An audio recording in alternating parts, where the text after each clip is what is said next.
Hey what's up, guys, welcome back to my channel. Thank you so much for joining me. My name is Maddie T. Today we're going to be talking about the 5 most haunted places in America, in my opinion, and ranking them on a tier list. Let's get started. The Villisca House, built in 1868 by George Loomis, is infamous for being the site of one of Iowa's most horrific unsolved to date.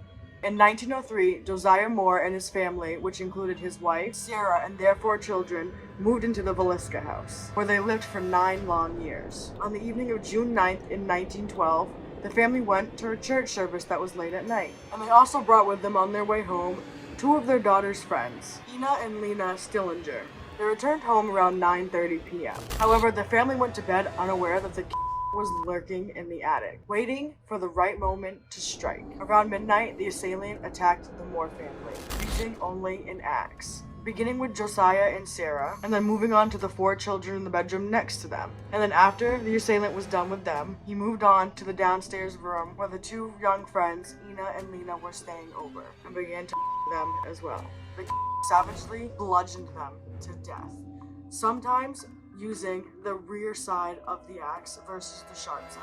They even went back a second time to do even more damage than what had already been done to each one of the family members. However, Josiah received the most blows, with a total of 30 blows, so bad that there was a pool of blood below his body. The weirdest part is, after the murders, they drew the blinds, covered all the mirrors, and placed clothes all over their bodies. But not only that, in a final act, they a slab of bacon next to the 2 young friends downstairs. He also left the axe in the same room, then went and cooked food for himself downstairs, leaving their bodies lifeless. And then they washed their hands, took the house key, and left, locking the door on the way out. Despite an extensive investigation, the never found to this day, leaving the Villisca House as one of Iowa's most chilling, haunting mysteries.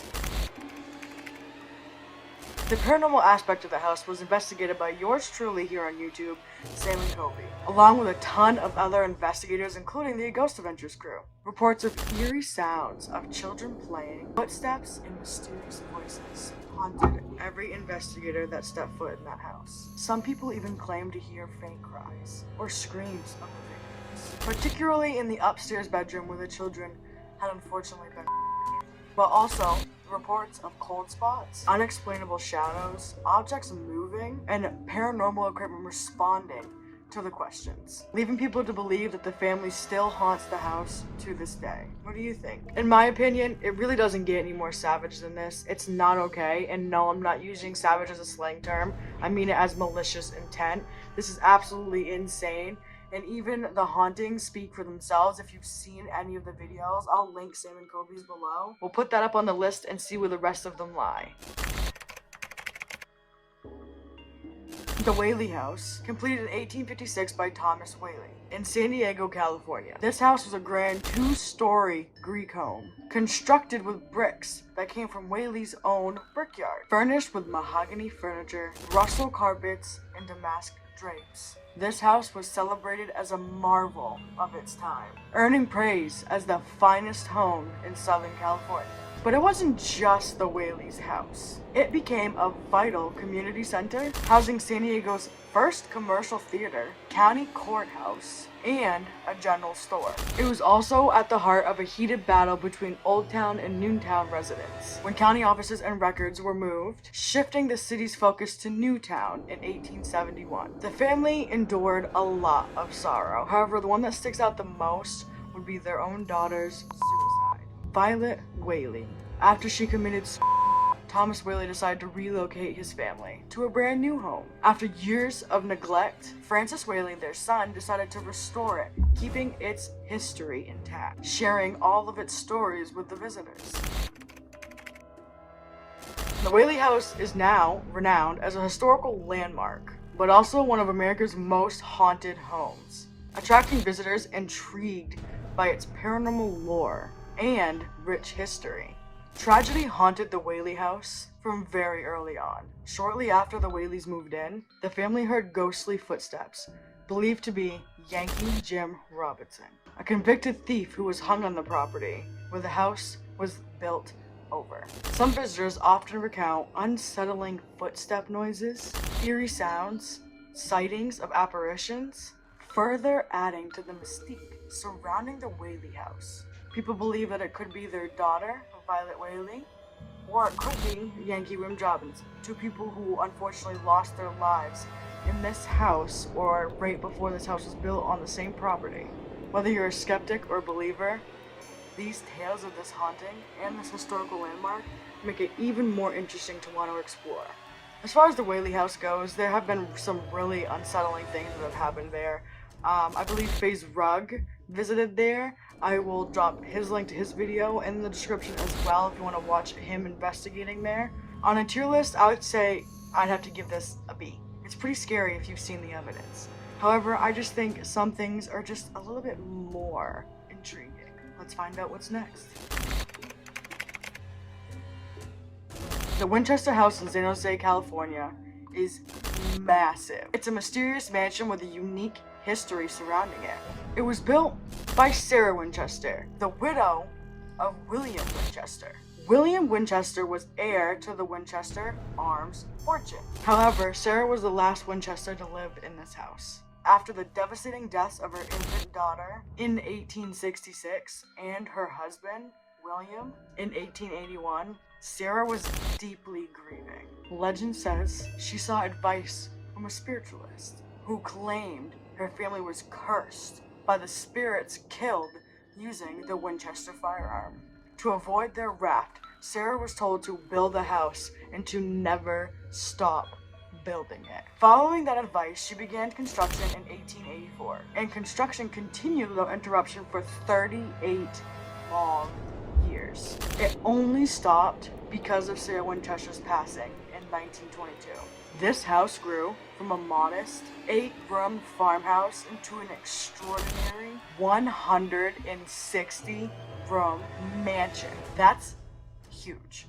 Covering 24,000 square feet. Its design is both fascinating as it is bizarre, with features such as staircases literally leading to nowhere, doors that will open up into just straight walls, or sudden drops down the 160-room building straight to the ground. We can't forget about the hidden passageways that were all throughout the house as well. One of the creepiest spiritual parts of this house is that everywhere the number 13 is shown. Windows, staircases, chandeliers, the number of things, 13, 13, 13, 13, everywhere. Many believe that these oddities that she was doing and all these confusing things were meant to try to confuse the spirits themselves that were haunting her. Or possibly just to protect Sarah from what she had feared the most. Without no master plan and no blueprint, the house became an architectural labyrinth full of mystery. If you guys think I should do an investigation there, subscribe right now and we'll see. So as far as the tier list goes, I love this one. I love the Winchester House. There's so much mystery surrounding it. The hauntings don't seem as terrifying as some of the other ones, and definitely not as violent as the other ones. However, with the number 13 being so prominent, which if you don't know, the number 13 means, it can mean a few different things. Some of the more prominent ones is it's an angel number, which means it symbolizes leading with love and compassion, remaining positive in the face of negativity, being passionate about your ambitions, and finding success in the future. And it can also mean cycle of ending and rebirth, which would make sense because she was trying to force the negativity out and lead with positivity and love and compassion. The Winchester House is known for its various different types of hauntings, adding to its reputation. These specific hauntings include residual hauntings, intelligent hauntings, and shadow figures. If you guys don't know what these are, I'm going to explain them to you. Residual hauntings mean a video. Think of it as a video stuck on a loop. The trauma or whatever happened is being replayed over and over and over and over again. Usually replaying past events that are often tied to trauma and tragedy, and it will mostly be their routine moments before death. And for the Winchester House, these residual hauntings seem to be occurring most often in the Grand Ballroom or in the chilly basement where the famous wheelbarrow ghost is often seen, or heard. Intelligent hauntings, as it sounds like, are intelligent. These spirits seem to know where they are and that they're there, and are very aware and are able to impact the living, or at least interact with them. For the Winchester house, this comes in the name of Clyde, a former worker whose presence is often felt. And one of the most creepy things that happened with Clyde, this intelligent spirit known to be there, was one of the maintenance workers, Denny, who was working, heard footsteps above him, like on the top of the water tower. Always one step ahead of him though. And every time he tried to find the footsteps, no one was there. And lastly, shadow figures. They're one of the most commonly reported phenomena, appearing as human-shaped figures, usually peeking around corners, hallways, or in windows. A photo captured in 2015 even shows what seems to be a ghostly figure staring and gazing out into the gardens, sparking debate on whether it's a spirit or simply just a creepy photo disturbance. End to these things and start a new cycle with positive beginnings. So with the spiritual asset of it all, I would have to give this an A on the tier list, because I personally think that it's so deeply rooted in the spiritual world that it's just not, we just can't comprehend it. On to the next. The Sally House. Now, if you're watching me, you've probably watched Sam and Kobe. And let me just say, that video is crazy. Which I'll link it below so that you can watch it after my video. And make sure you comment that I sent you over to their video. Please and thank you. Let's get started. The Sally House? Infamous. Absolutely infamous. Originally built at the turn of the century in Kansas. It became the home of a local physician who used the front rooms as an office space and examination area. However, tragedy struck when a frantic mother brought her 6-year-old daughter, Sally, to this physician for severe abdominal pain in the middle of the night. The physician diagnosed it as appendicitis, but didn't wait for the anesthesia to take full effect and started doing surgery on her. Sally then unfortunately passed away on the operating table, feeling every single thing that was happening to her. Her last moments were filled with terror as she believed the man leaning above her, the only thing she could see, was literally hurting her and harming her in the most painful way ever by cutting into her stomach. She felt as if he was torturing her, but there is no documentation showing that this is true. And even though the house after that always had a reputation for being haunted, it got worse. The house was infested with activity in 1993 when a young couple rented the home. They experienced really disturbing events, including their dog growling at nothing, which when my dog growls at nothing, there's obviously something there and I get terrified, so I understand that. Fires breaking out, and even physical attacks on the husband. The area where the physician operated grew very cold, and objects would move on their own. But the craziest part is, it takes a lot for a spirit to physically hurt someone. The husband was scratched and bruised, but oddly enough, and thankfully, the wife and baby were never harmed, leading people to think that this could be true, and that Sally is hurting men, because the last thing she saw was a man leaning over her, torturing her, making her feel the most intense pain of her life before eventually her passing. Appearing as human-shaped figures, usually peeking around corners, hallways, or in windows. A photo captured in 2015 even shows what seems to be a ghostly figure staring and gazing out into the gardens, sparking debate on whether it's a spirit or simply just a creepy photo disturbance. Visitors to this house have reported, obviously, equipment malfunctions. That's gonna happen. Your camera battery is going to drain if there's a spirit there because they're trying to communicate with you, or they're trying to shut you down from capturing anything that they might want to do. Moving objects, scratches, physical touches, and even trained guide dogs have refused to enter the nursery. Psychics and paranormal investigators have confirmed there is a presence there. Multiple spirits at that, capturing audio, video, and photographic evidence. So when it comes to the tier list, I love the Sam and Kobe video, don't get me wrong, it's like a mini movie. However, I think I would rate this a little bit lower on the tier list, since it is kind of folklore in the sense that the whole Sally thing could or could not be true, but there is evidence of some spirit lurking around there. So I'd have to give this a C on the tier list. Let's see what's next.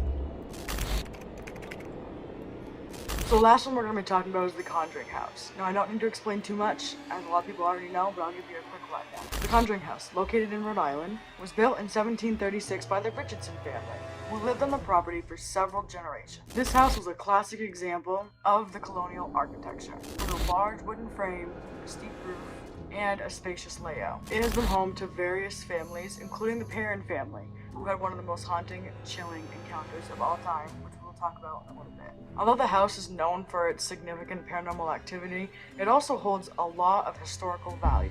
Over time, it's undergone multiple renovations to preserve the colonial charm, while also adapting to the modern needs. Its rural setting, surrounded by forest and farmland, adds to its mystique, making it a unique piece of Rhode Island's history. And today, it attracts many visitors, including a lot of investors, and its famous ghost stories. In 1971, the Perrin family moved into this house, but quickly began experiencing disturbing events. Strange noises like footsteps, whispers, and furniture moving on its own were very, very common. The family also reported seeing eerie sightings, including shadowy figures, cold spots, and the sensation of being touched.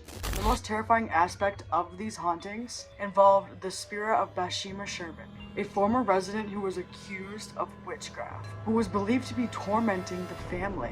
The activity intensified, bringing Ed and Lorraine Warren called to the house to help with removing this awful entity from one of the children. They documented several eerie disturbances and frightening occurrences, including violent outbursts from the spirits themselves. These hauntings were so intense, the Perrin family eventually up and left, but the house remains notorious as one of the most haunted locations in the entire world, inspiring movies and numerous investigations, too many to even count. Should I go? Subscribe, maybe we will. Now, lately there's been news about the owner and a lot of really not great things, including possible fakings, which in my opinion, it can't all be faked, but there is a possibility that some of it was definitely indulged by the owner themselves. If you've seen Sam and Kobe's last Hell Week, you'll understand a lot of confusion. But I do believe the Perrin family, I do believe there is a spirit there that is going to stay for a very long time. I'll link that video series in my description. Make sure you comment and let them know that Maddie T sent you over there to continue to watch. I'll be looking out for those comments and liking every single one I see. Now this is my tier list. These are the standings. Let me know what you guys think in the comments below. Tell me what ones are most scary to you. And you know what? Tell me one that I may not know. What happened to you in your house? I'd love to do a video about that. Stay tuned for my next one. Thank you so much. Like, comment, and subscribe. And from me to you, stay spooky.